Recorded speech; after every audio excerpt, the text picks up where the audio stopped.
como el que se predicó el jueves, un salmo espectacular. Me encanta ese salmo, maravilloso, por su contenido, por su poesía, su forma en que el salmista nos describe. Pero en esta tarde tenemos este salmo muy especial también, donde nos habla acerca de la nostalgia que se siente cuando uno pierde algo que de repente no lo valoraba tanto, ¿me entiende? No sé si a usted le ha pasado eso. Perdemos cosas de repente que, bueno, como decía la persona que me antecedió con el devocional para las primicias, diezmos, ofrendas, también es una gran realidad acerca de este punto de poder valorar lo que hacemos, amar lo que hacemos, apasionarnos por lo que hacemos, no importa si es mucho o es poco, pero amarlo con el corazón, dar la vida por eso, a lo que entendemos que de alguna manera Dios nos llamó para realizar esa labor o esa tarea. Así que, amados, es muy importantísimo esto. Y quiero, en primer lugar, decirles de que este salmo se refiere a un periodo un tanto oscuro para el pueblo de Israel, que fue profetizado por los profetas mayores del Antiguo Testamento, Isaías, Daniel y otros. Hablaron acerca de este acontecimiento, donde Dios les hablaba a Jeremías. Jeremías es un apasionado de este periodo de tiempo. Por eso él sufrió tanto escarnio, sufrió persecución, azote, porque cada vez que él hablaba de este periodo. Y pronunció, mire que él pronunció este periodo de tiempo, dio hasta la fecha de duración, cuándo comenzaba y cuándo vencía esta fecha. Y él hablaba de 70 años de cautiverio, y así fue.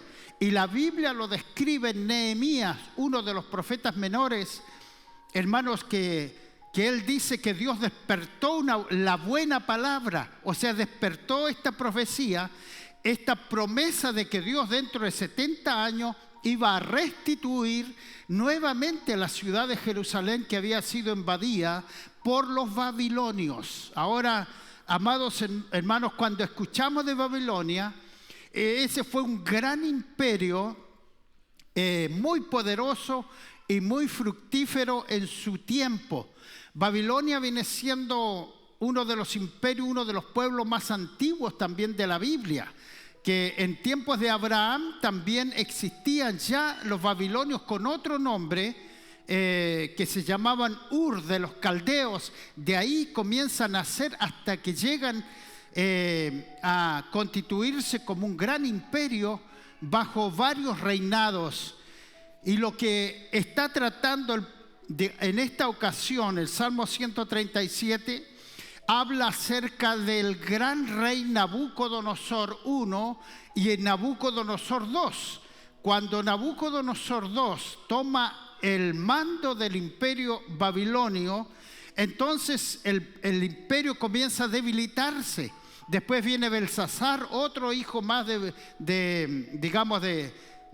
Nabucodonosor, que él sí fue un desastre, y el imperio comenzó a debilitarse y fueron invadidos por los medos y por los persas, y hasta ahí llegó el imperio babilonio.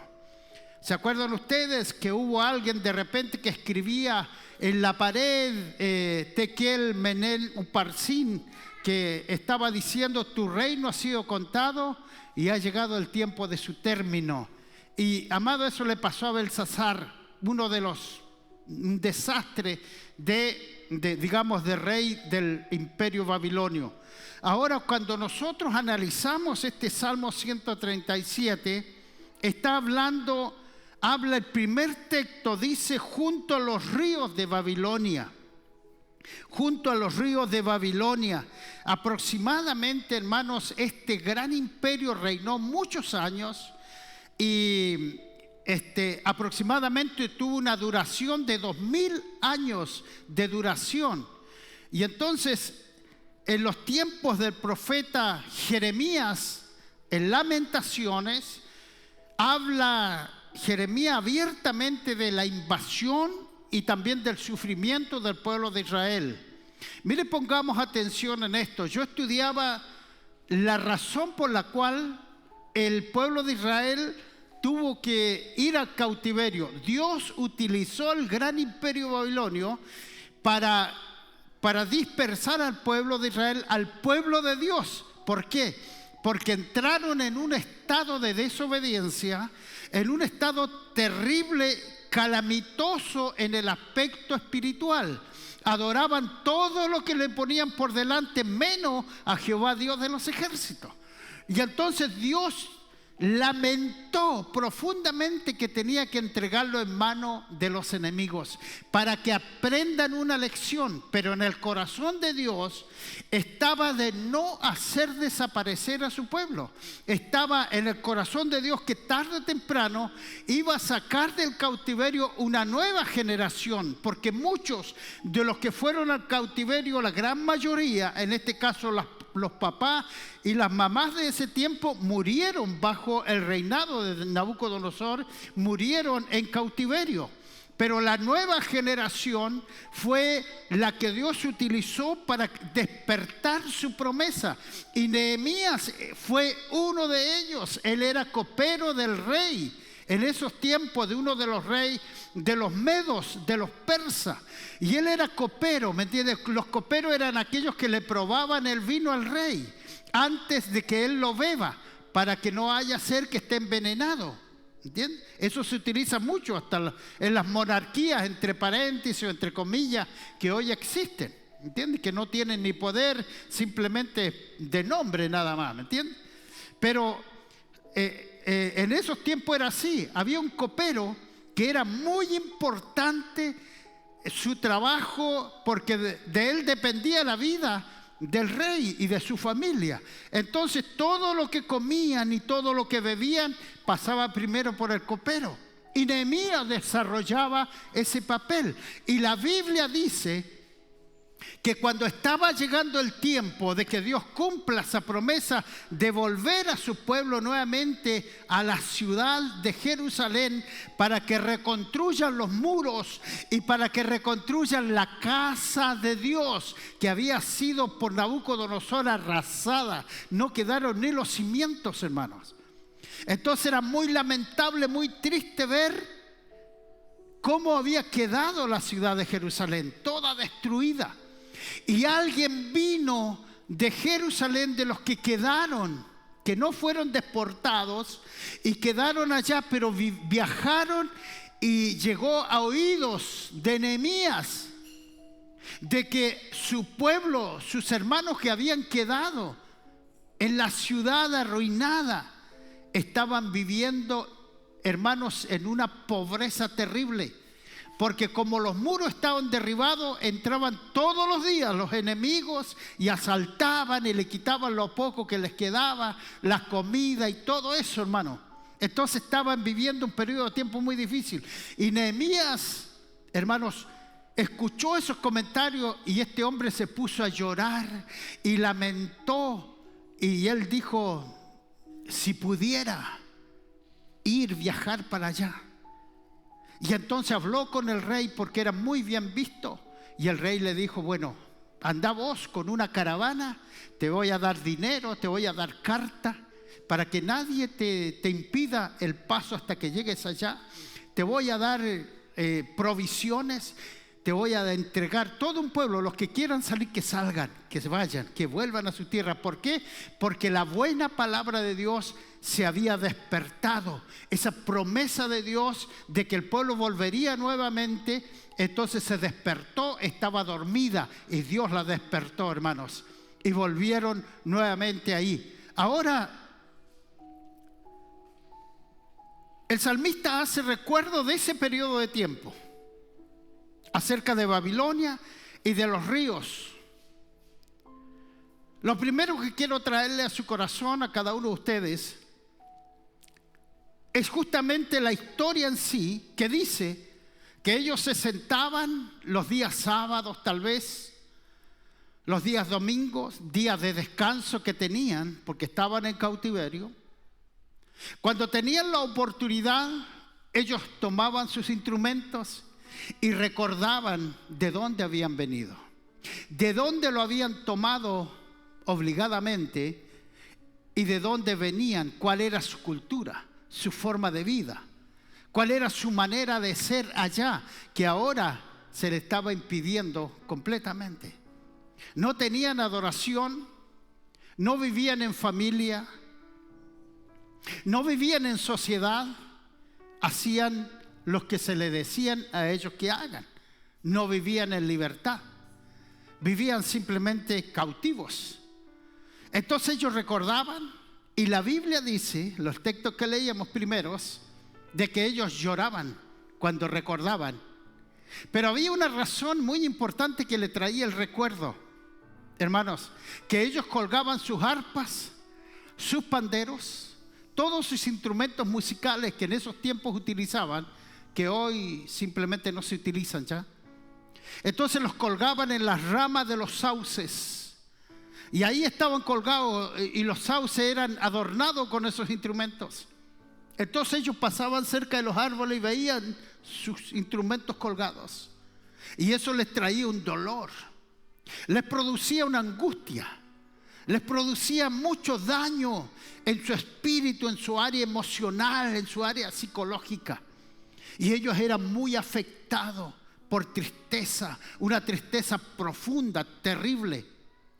Y hermanos, entonces ellos sufrían eso, el gran recuerdo.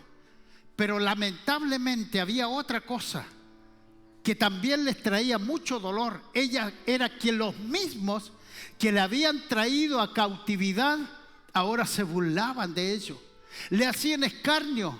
Bueno, ¿dónde están los alegres? ¿Dónde están los aleluya? ¿Dónde están los cristianos? ¿Dónde están los que adoraban a Jehová Dios de los ejércitos? ¿Por qué cerraron su boca? ¿Por qué no hablan? ¿Por qué no cantan? ¿Por qué no danzan?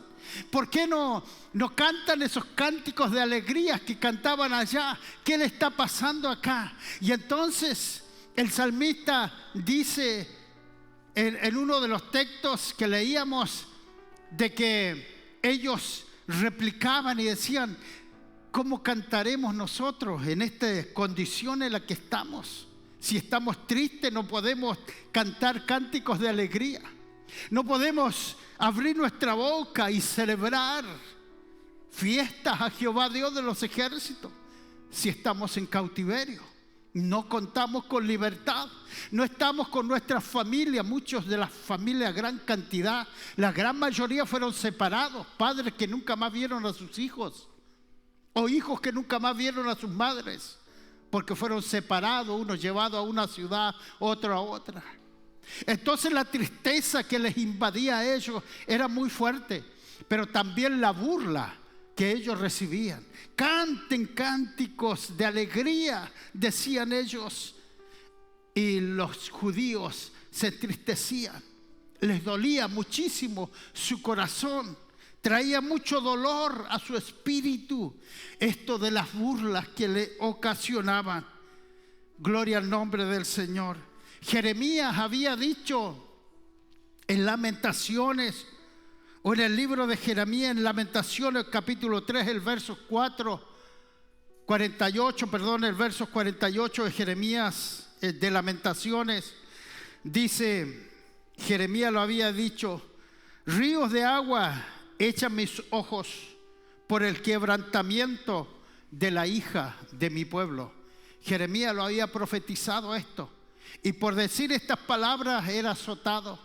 Por eso, hermanos amados, cuando Dios trae una palabra a nuestra vida, tenemos que abrir bien los sentidos, tenemos que abrir bien nuestro oído espiritual, nuestro entendimiento espiritual tiene que ser abierto, porque cuando Dios habla, habla para que le obedezcamos, habla para que accionemos, habla para que comencemos a caminar en pos de esa palabra.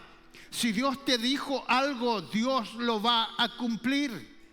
Si Dios habla, no habla simplemente por hablar. Dios no es un hablador. Dios habla con un objeto, con un sentido profundo hermanos, de sinceridad y de cumplimiento, porque nunca la palabra de Dios va o sale de la boca de alguien que la dice y vuelve vacía. La palabra de Dios va, da la vuelta y vuelve con frutos.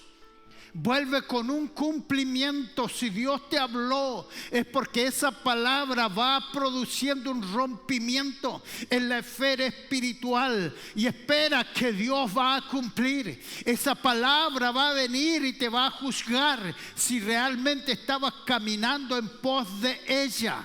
¿Me entiendes, iglesia? Si Jeremías había hablado, entonces ¿por qué el pueblo no obedecía? El pueblo maltrataba a sus profetas.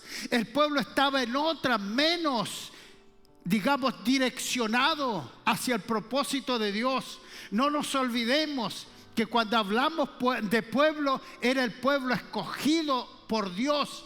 Iglesia, vos eres el cuerpo de Cristo. Somos la iglesia, somos los que componemos el cuerpo de Cristo. Y cada vez que nos habla es porque es para nuestro bien. Amén. Levanta tu mano y repite conmigo: Jehová me habla y me habla para mi bien. Amén. Esa es la realidad, amados. Dios siempre nos va a exhortar a tiempo, dice la Biblia, a tiempo y fuera de tiempo. Porque no hay un tiempo pasado, ni presente, ni futuro. Pues Dios siempre usa un lenguaje directo, un lenguaje presente. ¿Me entiende, hermano? Dios siempre nos va a hablar para nuestro bien, para bendecir nuestra vida. Y es tiempo de abrir nuestros sentidos, porque Dios está trayendo palabra a cada uno de nosotros. Porque si no, puede que nos pase o nos ha ocurrido, pues vos has vivido tus propias experiencias. Entonces después lamentamos y decimos: pero si Dios me había hablado, Dios me había dicho.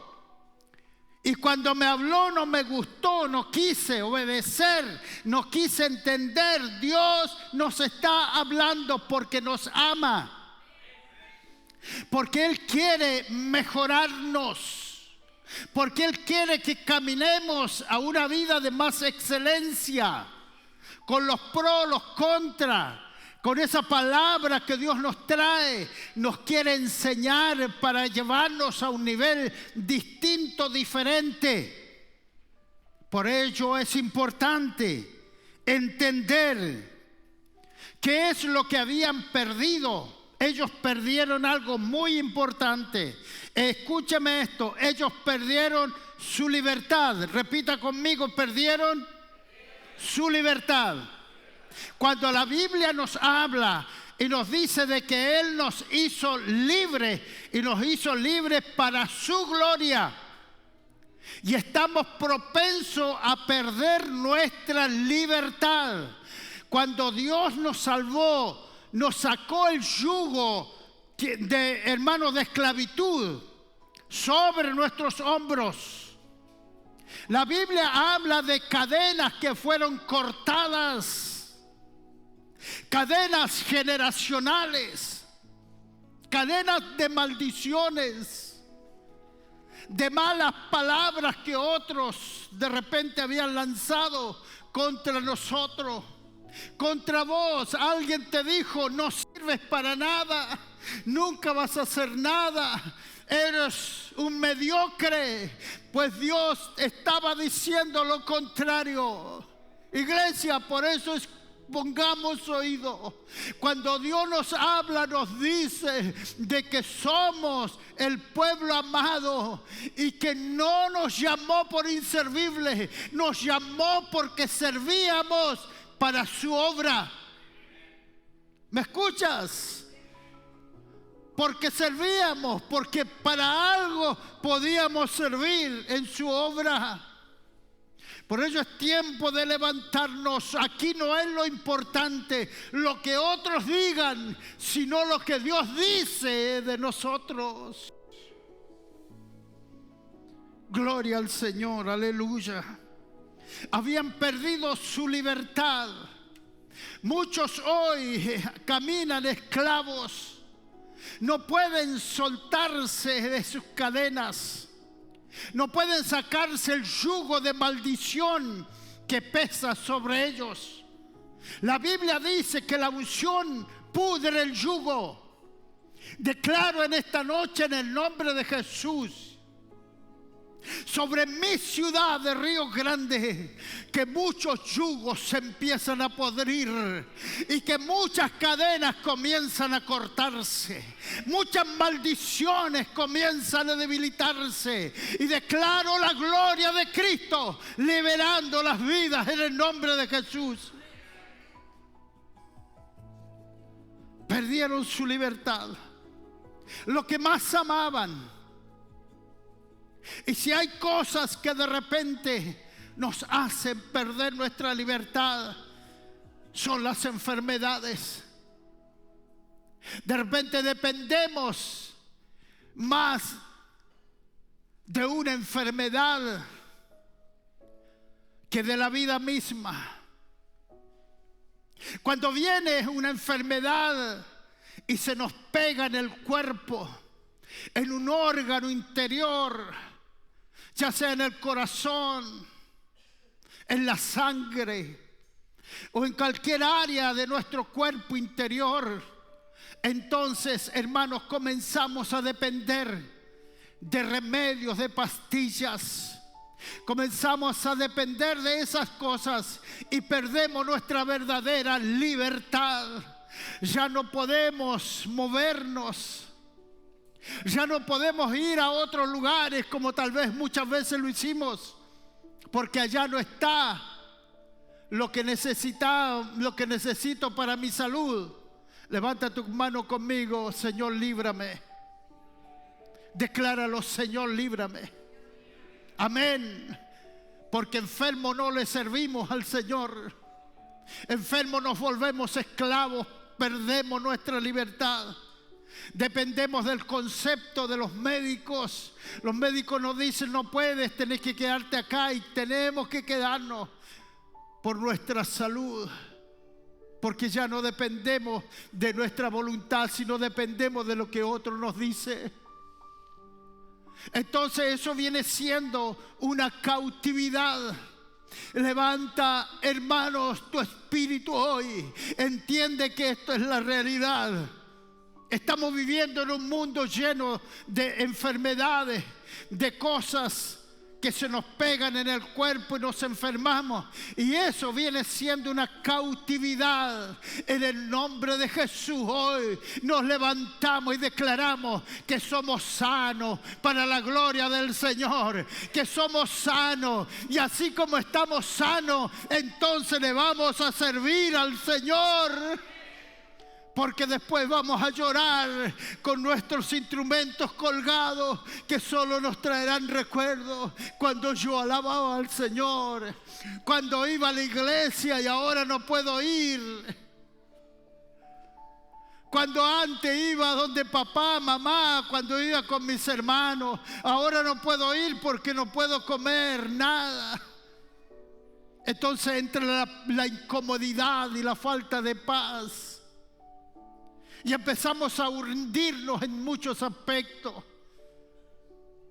Gloria al nombre del Señor. Pero tenemos una esperanza. Se llama Jesús. Él despertará una buena palabra sobre nosotros. Él pondrá una buena palabra sobre nuestra cabeza. Pero quiero decirte algo, que cuando Dios nos da una promesa de salud, de cualquier cosa importante para nosotros, hermanos, entonces también pesa una gran responsabilidad, porque esa palabra hay que cuidarla. La palabra de Dios, aparte de cuidarla, hay que cultivarla, hay que regarla, hay que orar, hay que clamar, hay que declarar que esa palabra se seguirá cumpliendo en cada uno de nosotros. Se pierde la libertad. Se pierde también el derecho de vivir. Ya no somos libres, ya somos esclavizados y dependientes de algo. Por eso tenemos que entender,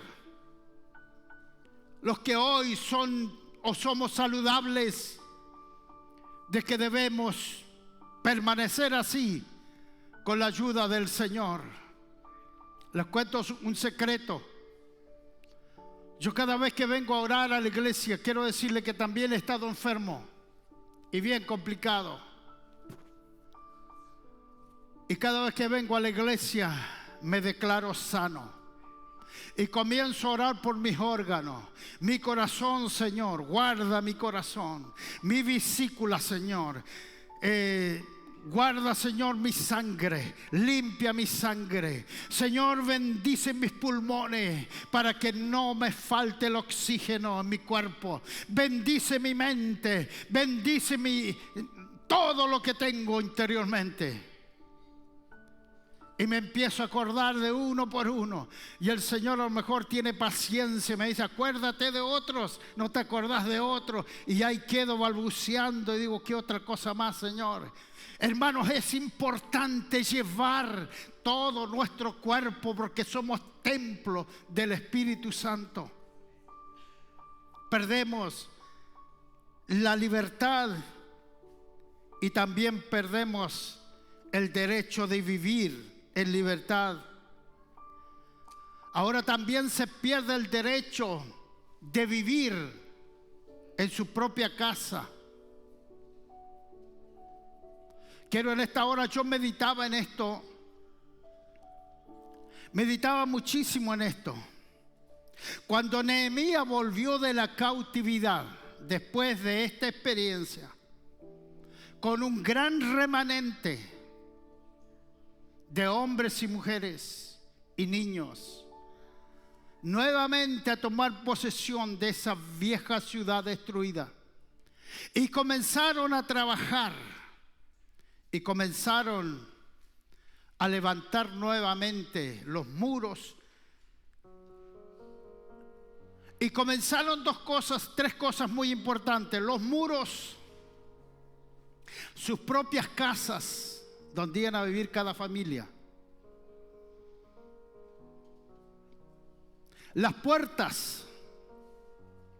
Pero algo más importante era el templo, que estaba arrasado. Quedaba solamente esto que vemos acá abajo. Nada levantado de lo que fue el gran templo, hermanos, donde se adoraba a Dios. Y nuevamente cometieron el gravísimo error. Dice la Biblia que ellos comenzaron a acudir a estar en sus casas artesanadas, pero la casa de Dios la empezaron y la dejaron a media. Nuevamente, como que pareciera que no aprendieron nada,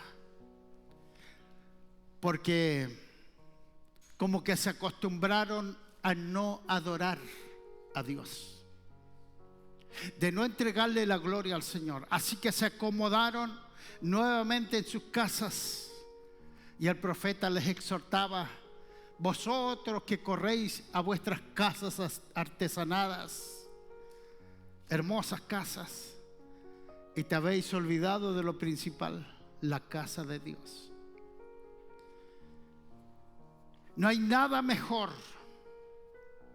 no existe dignidad más grande que una familia tenga su propio hogar. Yo sé que en esta noche aquí hay personas que no tienen un hogar y que están arrendando. Tomo esta palabra del Señor y profetizo por esta palabra y declaro que Dios te va a bendecir antes de lo que vos estabas pensando.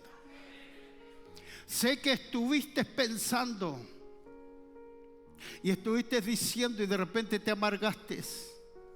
Y claro que es amargo esto. Es una experiencia fea. Lo que yo te estoy diciendo es que Dios está trabajando en tu favor y Dios te va a bendecir, te está abriendo los cielos y pronto vas a ver y vas a tener el privilegio de abrir la puerta de tu propia casa, de tu propio hogar, de tu propia casa. Levanta tu mano junto conmigo. Levanta tu mano.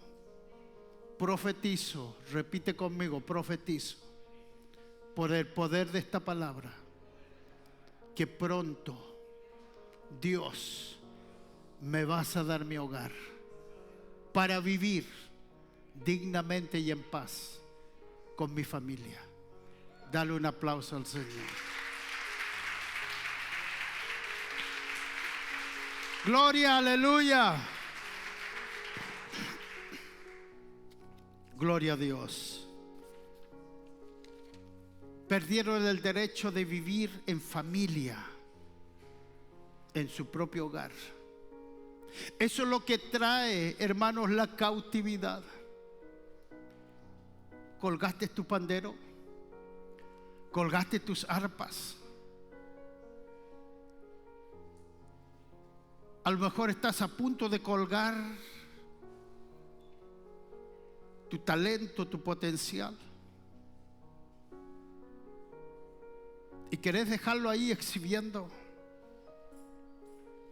porque hay una cautividad en tu espíritu, en tu corazón, porque algo está cautivando tu vida, tu fe, tu confianza. Algo te ha cautivado y te ha perdido el propósito. Está haciendo de que pierdas el propósito, que pierdas la fe, la confianza. Una mala experiencia tal vez, una traición. Y te entiendo, sé que duele, pero hay algo que nunca debes olvidar. Que nada será más grande que el Dios que tú sirves. Nada será más grande que Dios. Él siempre es más grande. Y hay una palabra que se está gestando en lo secreto. Y esa palabra es viva y es eficaz. Y esa palabra penetrará hasta partir tu alma, tu coyuntura y tus huesos, porque hay una bendición de Dios que se está desatando en la esfera espiritual, producto de una palabra de Dios. Amado, no cuelgues lo que Dios te entregó. Levántate, toma una decisión. Los demás somos de palo, aquí lo importante es Él. Él que te llamó, Él que dio su vida en la cruz del Calvario para que hoy formemos parte de su obra maravillosa. Él es el importante. Te estoy hablando de Jesús, te estoy hablando de Cristo. Y muchos querrán sacarte del propósito, de ese propósito eterno que tanto te apasiona y tanto te apasionaba,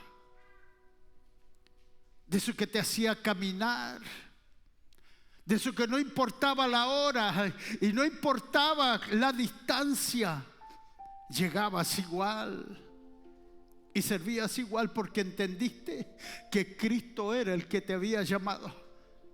Entonces no perdamos esa pasión.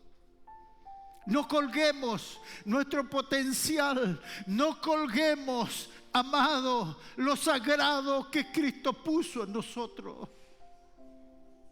No lo colguemos los árboles. Y lo miremos y recordemos antes cuando yo servía al Señor. Antes cuando yo iba y me gozaba y disfrutaba de Cristo. Ahora solo hay tristeza y desolación en mi corazón. No lleguemos a eso. Podemos evitarlo. Podemos evitarlo. en el nombre de Jesús. Y aquellos que te sacan del propósito, ellos mismos después se burlarán de vos, porque te verán en lugares donde nunca debiste ir. Te verán participar de cosas a las que nunca debiste participar. Y ellos mismos te dirán: ¿te acordás cuando ibas a la iglesia? ¿Te acordás cuando servías a Dios? Y mire, y acá sí que lo estamos pasando bien. No podemos pasarlo bien lejos de Cristo aquellos que hemos gustado de la gracia. Cuando nos caemos de la gracia de Dios, no hay nada que reemplace eso. Jamás. La gracia de Dios es lo máximo, es lo sumo. No existe nada más glorioso que el saber que estamos en el corazón de Cristo. Colgaban sus instrumentos en las ramas de los sauces, y cuando los veían se acordaban y decían: mi lengua se pega al paladar si realmente yo me olvido de Sión o me olvido de mi ciudad, de Jerusalén.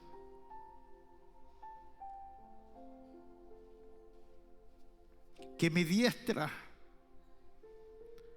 que mi mano derecha pierda la capacidad de hacer cosas si es que yo me olvido de los cánticos. Hermanos, pero no tenemos que vivir de los recuerdos. Es tiempo de vivir la presencia de Dios hoy. Lo de hoy es buenísimo. Lo de hoy es muy bueno. Lo de hoy es tremendo. El Cristo que murió en la cruz del Calvario no quedó ahí. Él resucitó y está vivo. Y Él está entre su pueblo. Al mirar ellos sus panderos, sus arpas, recordaba en el monte Sión donde estuvo el glorioso templo, símbolo de la presencia de Dios. No vivamos vacíos. No vaciemos lo que Dios nos ha entregado. El versículo 5, el versículo 6, dice la Biblia: si me olvidare de ti, oh Jerusalén, pierda mi diestra su destreza, mi lengua se pegue a mi paladar.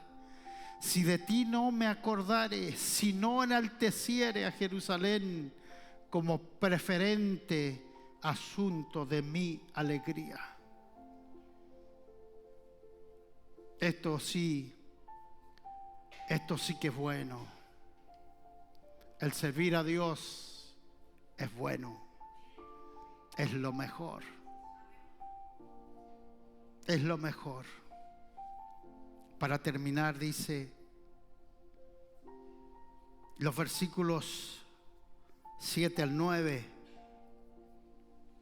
dice: oh Jehová, recuerda contra los hijos de Edom el día de Jerusalén, cuando decían: arrásala, arrasarla, arrasarla hasta los cimientos. Habla de una ciudad de Edom, que era también una raza, que eran descendientes de Saúl, los hermanos de Jacob, de quien venía el pueblo de Israel. Eran dos que nacieron juntos, Saúl y Jacob, y ellos nunca se pudieron ver. Desde niño, desde el vientre de su madre, se dividieron. Edom se alegró cuando Babilonia arrasó con el pueblo de Israel. Y Edom gritaba, les decía a los babilonios: arrásenla, arrásenla, ahí destrúyanlo a todos. En vez de gritarle: no le hagan eso, son nuestros hermanos, somos familias con ellos. Y aquí el salmista trae el recuerdo y dice: hija de Babilonia, la desolada, bienaventurado el que te diere el pago de lo que tú nos hiciste. Dichoso el que tomare y estrellare tus niños contra la peña. Esto, amado, esto es algo que suena muy cruel, muy fuerte, pero en esos años era ojo por ojo. Tú me la haces, yo te pago con lo mismo. Pero amados, esto es algo figurado. Los niños representan nuestras propias debilidades. Usted cuando ve una criatura, un nene, es inocente y es también incapaz de levantarse contra vos. Si vos peleas con un niño de 2 años, de 1 año, de meses, él no te puede vencer a vos, que eres adulto. Entonces está hablando figuradamente para este tiempo que todo lo que representa un niño son nuestra vida indefensa, que muchas veces no podemos representar defensa ante una situación que nos debilita y hace de que nosotros podamos ceder y podamos caer en cautividad. Estos son hábitos que nos hacen caer de la gracia de Dios. Hábitos que parecen inocentes. Cuando de repente participamos con amigos, participamos con familiares y de repente con malas intenciones o no, quiere que participemos de lo que ellos participan. Y nosotros decimos, ¿qué más nos va a hacer? Parece niño eso que nos están presentando. Y resulta que un niño, otro y otro, cuando nos damos cuenta, todo lo que parecía inocente ya nos destruyó la vida. Tenemos que tener cuidado. Gloria a Dios. Permanecer siempre en la gracia de Dios. Los que gritaban, arrásenlo, destrúyalos a todos. Amados, así ocurre. Cuando el enemigo viene a tu vida, a tu familia, viene a vos, no viene para felicitarte. No viene para decirte que bien que estás, sigue así. Sigue yendo a la iglesia, sirve a Dios, participa, dale para adelante. No, el enemigo viene y te viene a sembrar semillas de dudas a tu corazón para debilitar tu vida y para que caigas en cautividad. Recibe esta palabra de Dios. Dios te quiere bendecir. En el nombre de Jesús, póngase en pie. Por favor, gracias, Señor. Aleluya. Cierren sus ojos.